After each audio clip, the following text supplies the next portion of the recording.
تا ته ما نه دی ویلي چې ورشه باتروم کې ولامبه دا مې درته نه دی ویلي چې ورشه ته خامخا کپړې وشته دا مې درته صرف ښوده چې زه د کتیش لیم دی نه در کوم میشته راشه دا پنشمنټ وکړه وای نن مې دمره اکسرسایز کړه ده که نه کم دی نو که د دې خدماتو تا ول پنشمنټ وکړه پلیز زه پنشمنټ کوم که نه دا وګوره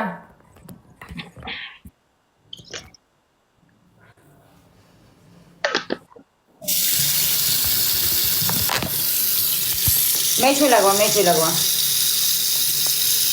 ورکه پنشمنټ وکړه چې څنګه کې سوار وکړه چې بیا زما خوښ نه وي نو بیا دا اوبه دي که نه او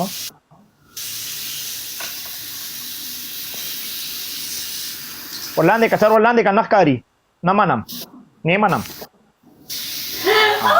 اوس صحیح شو دا که چې ورلاندې که یو ګیلاس دې شي ته خوله ورلاندې یاره لږ ورلاندې بس منیره سر مې ټول لوند شو ښه نه دی منیره دلته یخني ده دلته یخني ده دې ټایم له مې یاد ساته